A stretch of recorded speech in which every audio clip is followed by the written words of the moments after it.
اعوذ باللہ من الشیطان الرجیم بسم اللہ الرحمن الرحیم نحمده ونصلی علی رسوله الکریم فاما بعد۔ دوستو، حضرت علی رضی اللہ تعالیٰ عنہ کے بیانات کا تیسرا حصہ آج آپ لوگوں کی خدمت میں بیان کر رہا ہوں۔ حضرت ابو خیرہ رحمۃ اللہ علیہ کہتے ہیں، میں حضرت علی رضی اللہ تعالیٰ عنہ کے ساتھ رہا یہاں تک کہ وہ کوفہ پہنچ گئے اور منبر پر تشریف فرما ہوئے۔ پہلے اللہ کی حمد و ثنا بیان کی، پھر فرمایا، تم اس وقت کیا کرو گے جب تمہارے نبی صلی اللہ علیہ وآلہ وسلم کی آل پر تمہارے سامنے فوج حملہ آور ہوگی؟ کوفہ والوں نے کہا، ہم اللہ کو ان کے بارے میں زبردست بہادری دکھائیں گے۔ حضرت علی رضی اللہ تعالیٰ عنہ نے فرمایا، اس ذات کی قسم جس کے قبضے میں میری جان ہے، تمہارے سامنے ان پر فوج حملہ آور ہوگی اور تم مقابلے پر آ کر ان کو خود قتل کرو گے۔ پھر یہ شعر پڑھنے لگے۔ وہ شعر تو عربی میں ہے، جس کا اردو ترجمہ ہے، وہ اسے دھوکے سے لے آئیں گے اور پھر اونچی آواز سے یہ گائیں گے کہ اس کے مخالف یعنی یزید کی دعوت بیعت قبول کر لو، اسے قبول کیے بغیر تمہیں نجات نہیں ملے گی اور اس میں تمہارا کوئی عذر قبول نہیں کیا جائے گا۔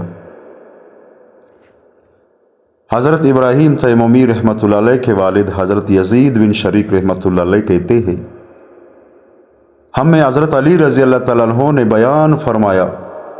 جس میں ارشاد فرمایا کہ ہمارے پاس اللہ کی کتاب اور اس صحیفے کے علاوہ کچھ اور لکھا ہوا ہے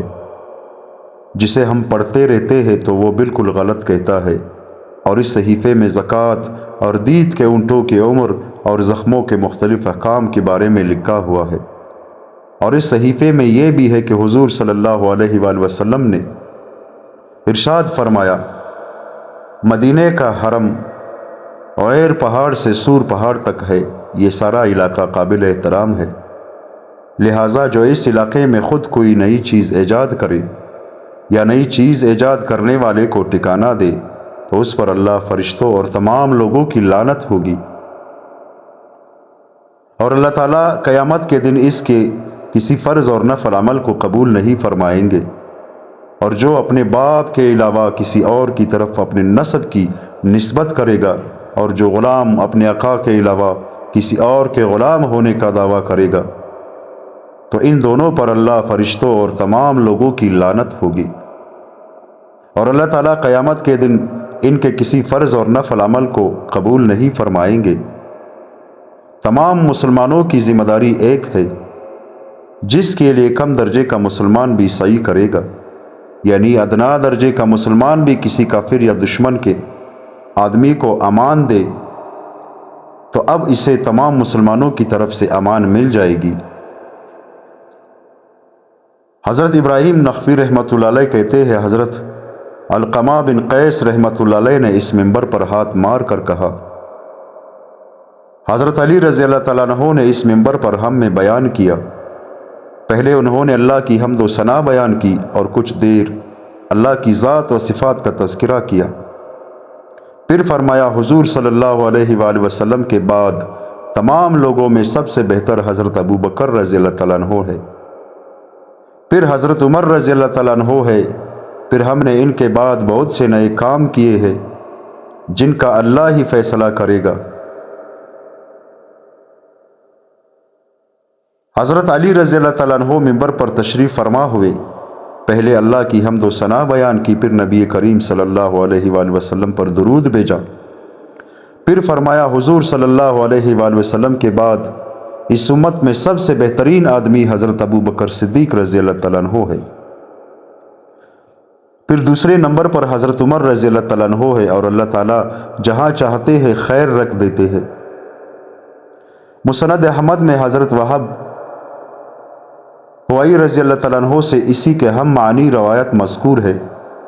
البتہ اس میں یہ مضمون نہیں ہے کہ پھر ہم نے بہت سے نئے کام کیے، اور اس میں حضرت علی رضی اللہ تعالیٰ عنہ کا یہ فرمان ہے کہ ہم اس بات کو بعید نہیں سمجھتے تھے کہ حضرت عمر رضی اللہ تعالیٰ عنہ کی زبان پر فرشتہ بولتا ہے۔ حضرت علقمہ رحمۃ اللہ علیہ کہتے ہیں حضرت علی رضی اللہ تعالیٰ عنہ نے ہم لوگوں میں بیان فرمایا، پہلے اللہ کی حمد و ثنا بیان کی، پھر فرمایا مجھے یہ خبر پہنچی ہے کہ کچھ لوگ مجھے حضرت ابو بکر و عمر رضی اللہ تعالیٰ عنہما پر فضیلت دیتے ہیں۔ اگر میں اس کام سے لوگوں کو منع کر چکا ہوتا تو آج میں اس پر ضرور سزا دیتا، اور روکنے سے پہلے سزا دینا مجھے پسند نہیں۔ بہرحال اب سب سن لے کہ آئندہ میرے اس بیان کے بعد جو بھی اس بارے میں ذرا سی بھی بات کرے گا وہ میرے نزدیک بہتان باندھنے والا ہوگا، اسے وہی سزا ملے گی جو بہتان باندھنے والے کی ہوتی ہے۔ حضور صلی اللہ علیہ وآلہ وسلم کے بعد لوگوں میں سب سے بہترین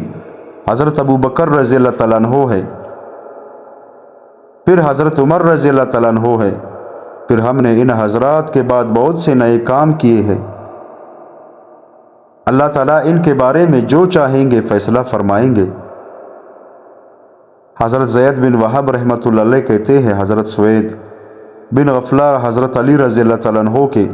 زمانہ خلافت میں ان کے خدمت میں حاضر ہوئے اور عرض کیا، اے امیر المؤمنین، میں چند لوگوں کے پاس سے گزرا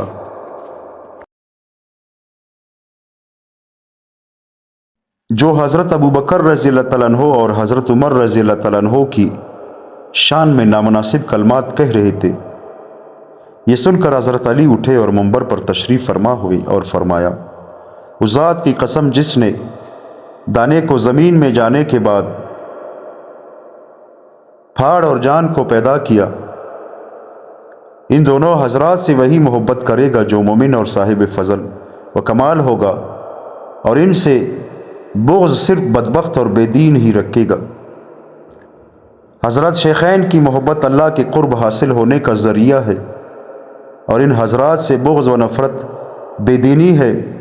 لوگوں کو کیا ہوا کہ وہ حضور صلی اللہ علیہ وآلہ وسلم کے دو بھائیوں، دو وزیروں، دو خاص ساتھیوں، قریش کے دو سرداروں اور مسلمان کے دو روحانی باپوں کا نامناسب کلمات سے ذکر کرتے ہیں۔ جو بھی ان حضرات کا ذکر برائی سے کرے گا میں اس سے بری ہوں، اور میں اسے اس وجہ سے سزا دوں گا۔ حضرت علی رضی اللہ تعالیٰ عنہ کا یہ بیان اکابر کی وجہ سے ناراض ہونے کے باب میں حضرت علی پوری تفصیل سے رحمۃ اللہ علیہ کہتے ہیں، جب حضرت علی بن ابی طالب رضی اللہ تعالیٰ عنہ جنگ صفین سے واپس آئے تو ان سے بنو ہاشم کے ایک نوجوان نے کہا، اے امیر المؤمنین، میں آپ کو جمعے کے خطبے میں یہ کہتے ہوئے سنا، اے اللہ، تو نے جس عمل کے ذریعے سے خلفائے راشدین کی اصلاح فرمائی اسی کے ذریعے سے ہماری بھی اصلاح فرما۔ تو یہ خلفائے راشدین کون ہے؟ اس پر حضرت علی رضی اللہ تعالیٰ عنہ کی دونوں آنکھیں ڈبڈبا آئی اور فرمایا، خلفائے راشدین حضرت ابو بکر اور حضرت عمر رضی اللہ تعالیٰ عنہما ہے، جو کہ ہدایت کے امام اور اسلام کے بڑے زبردست عالم ہے، جن سے حضور صلی اللہ علیہ وآلہ وسلم کے بعد ہدایت حاصل کی جاتی ہے۔ جو ان دونوں کا اتباع کرے گا اسے صراط مستقیم کی ہدایت ملے گی، اور جو ان دونوں کی اقتداء کرے گا وہ رشد والا ہوگا۔ جو ان دونوں کو مضبوطی سے پکڑے گا وہ اللہ کی جماعت میں شامل ہو جائے گا، اور اللہ کی جماعت میں شامل ہونے والا ہی فلاح پانے والا ہے۔ بنو تمیم کے ایک بڑے میاں کہتے ہیں، حضرت علی رضی اللہ تعالیٰ عنہ نے ایک مرتبہ ہم میں بیان فرمایا جس میں ارشاد فرمایا، لوگوں پر ایسا زمانہ آئے گا جس میں لوگ ایک دوسرے کو کاٹ کھائیں گے، اور مالدار اپنے مال کو روک رکھے گا، بالکل خرچ نہیں کرے گا، حالانکہ اسے اس کا حکم نہیں دیا گیا تھا، بلکہ اسے تو ضرورت سے زائد سارا مال دوسروں پر خرچ کرنے کا حکم دیا گیا تھا۔ اللہ تعالیٰ نے فرمایا،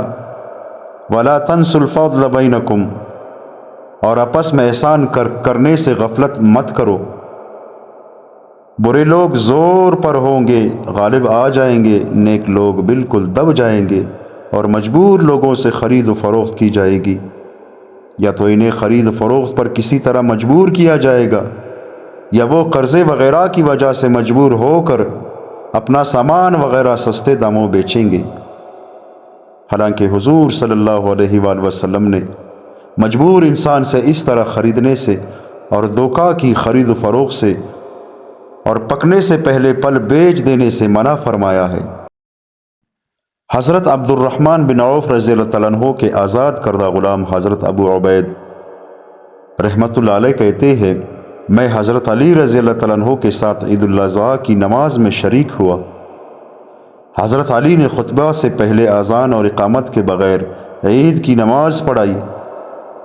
پھر خطبہ دیا۔ اس میں ارشاد فرمایا، اے لوگو، حضور صلی اللہ علیہ وآلہ وسلم نے تمہیں 3 دن کے بعد قربانی کا گوشت کھانے سے منع فرمایا ہے، لہٰذا تم لوگ 3 دن تو گوشت کھاؤ، اس کے بعد نہ کھاؤ۔ حضور صلی اللہ علیہ وآلہ وسلم نے پہلے تو منع فرمایا تھا، لیکن بعد میں 3 دن کے بعد بھی کھانے کی اجازت دی تھی۔ حضرت ربیع بن حراش رحمۃ اللہ علیہ کہتے ہیں، میں نے حضرت علی رضی اللہ تعالیٰ عنہ کو بیان میں یہ کہتے ہوئے سنا کہ حضور صلی اللہ علیہ وآلہ وسلم نے فرمایا، میرے بارے میں جھوٹ نہ بولو، کیونکہ جو میرے بارے میں جھوٹ بولے گا وہ جہنم کی آگ میں داخل ہوگا۔ حضرت ابو عبد الرحمن سلمی رحمۃ اللہ علیہ کہتے ہیں، حضرت علی رضی اللہ تعالیٰ عنہ نے بیان کیا جس میں ارشاد فرمایا، اے لوگو، اپنے غلام اور باندیوں پر شرعی حدود قائم کرو، چاہے وہ شادی شدہ ہو یا غیر شادی شدہ، کیونکہ حضور صلی اللہ علیہ وآلہ وسلم کی ایک باندی سے زنا صادر ہو گیا تھا، تو حضور صلی اللہ علیہ وآلہ وسلم نے مجھے حکم دیا کہ میں اس پر حد شرعی قائم کروں۔ میں اس کے پاس گیا تو دیکھا کہ اس کے ہاں کچھ دیر پہلے بچہ پیدا ہوا، تو مجھے ڈر ہوا کہ اگر میں اسے کوڑے ماروں گا تو وہ مر جائے گی۔ میں نے حضور صلی اللہ علیہ وآلہ وسلم کی خدمت میں آ کر یہ بات عرض کی۔ آپ صلی اللہ علیہ وآلہ وسلم نے فرمایا، تم نے اچھا کیا۔ حضرت عبداللہ بن صبا رحمۃ اللہ علیہ کہتے ہیں، حضرت علی رضی اللہ تعالیٰ عنہ نے ہم سے بیان فرمایا جس میں ارشاد فرمایا، اس ذات کی قسم جس نے دانے کو پھاڑا اور جان کو پیدا کیا، میری یہ داڑھی سر کے خون سے ضرور رنگی ہوگی، یعنی مجھے قتل کیا جائے گا۔ اس پر لوگوں نے کہا، آپ ہمیں بتائیں کہ وہ آپ کو قتل کرنے والا آدمی کون ہے؟ اللہ کی قسم، ہم اس کے سارے خاندان کو تباہ کر دیں گے۔ حضرت علی رضی اللہ تعالیٰ عنہ نے فرمایا، میں تمہیں اللہ کا واسطہ دے کر کہتا ہوں کہ میرے قاتل کے علاوہ کوئی اور ہرگز قتل نہ ہو۔ لوگوں نے کہا، اگر آپ کو یقین ہے کہ عنقریب آپ کو قتل کر دیا جائے گا تو آپ کسی کو اپنا خلیفہ مقرر فرما دے۔ فرمایا،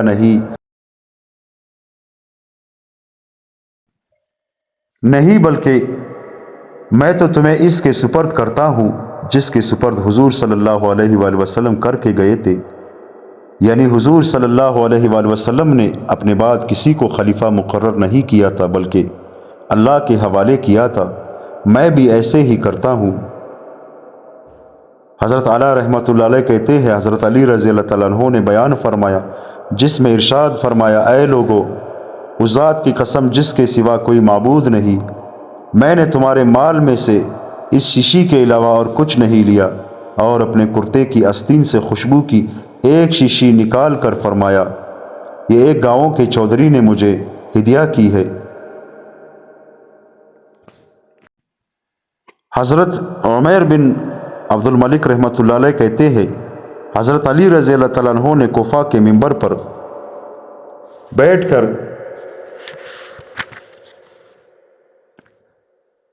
ہم لوگوں میں بیان فرمایا جس میں ارشاد فرمایا، اگر میں خود حضور صلی اللہ علیہ وآلہ وسلم سے نہ پوچھتا تو آپ صلی اللہ علیہ وسلم مجھے خود بتا دیتے، اور اگر میں آپ صلی اللہ علیہ وآلہ وسلم سے خیر کے بارے میں پوچھتا تو آپ صلی اللہ علیہ وسلم اس کے بارے میں بتاتے۔ آپ صلی اللہ علیہ وآلہ وسلم نے اپنے رب کی طرف سے مجھے یہ حدیث سنائی کہ اللہ تعالیٰ فرماتے ہیں، میرے اپنے عرش کے اوپر بلند ہونے کی قسم، جس بستی والے اور جس گھر والے اور جنگل میں اکیلے رہنے والے سب میری نافرمانی پر ہو، جو کہ مجھے ناپسند ہے،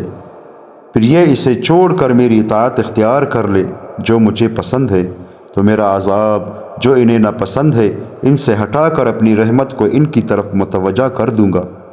جو انہیں پسند ہے اور جس بستی والے اور جس گھر والے اور جنگل میں اکیلے رہنے والے سب میری اطاعت پر ہو، جو مجھے پسند ہے وہ اسے چھوڑ کر میری نافرمانی اختیار کر لے۔ جو مجھے ناپسند ہے تو میری رحمت جو انہیں پسند ہے وہ ان سے ہٹا کر اپنا غصہ ان کی طرف متوجہ کر دوں گا جو انہیں ناپسند ہے۔ دوستو، اللہ تعالی ہم سب کو ان باتوں پر عمل کرنے کی توفیق عطا فرمائے۔ حضرت علی رضی اللہ تعالیٰ عنہ کے بیانات کا تیسرا اور آخری حصہ اپنے اختتام کو پہنچا۔ دوستو، رمضان المبارک کا دوسرا عشرہ انشاءاللہ پرسوں سے شروع ہونے والا ہے۔ اپنے عبادتوں کا اہتمام کیجئے گا اور اللہ تعالیٰ سے استغفار کیجئے گا، کیونکہ موت کبھی بھی آ سکتی ہے اور موت کا وقت مقرر ہے۔ آئے دن دیکھنے میں آ رہا ہے کہ جہاں بھی دیکھو، جہاں جاؤ، جس سے پوچھو تو اموات ہی اموات ہے۔ میرے پیارے بھائیو اور دوستو، موت اچانک آتی ہے، موت ایک بے خبر ساتھی ہے۔ موت کی تیاری ہم سب پر لازم ہے۔ بعد کے پچھتاوے سے اچھا ہے کہ ہم ابھی سے موت کی تیاری کر لیں۔ رمضان المبارک کا دوسرا عشرہ تیسرا عشرہ دوسرا ختم ہونے والا ہے اور تیسرا عشرہ شروع ہونے والا ہے، جس میں اعتکاف انشاءاللہ ہوگا۔ تو جو دوست، جو بھی ساتھی اعتکاف کا ارادہ رکھتا ہو، ہم ان سب کے لیے دعائیں کرتے ہیں کہ اللہ تعالیٰ سب پر آسانی فرمائے اور اللہ تعالیٰ ہم سب کو توفیق دے کہ ہم اعتکاف میں بیٹھے۔ انشاءاللہ اعتکاف کا بیان بھی آپ کے سامنے پیش ہوگا انشاءاللہ۔ اللہ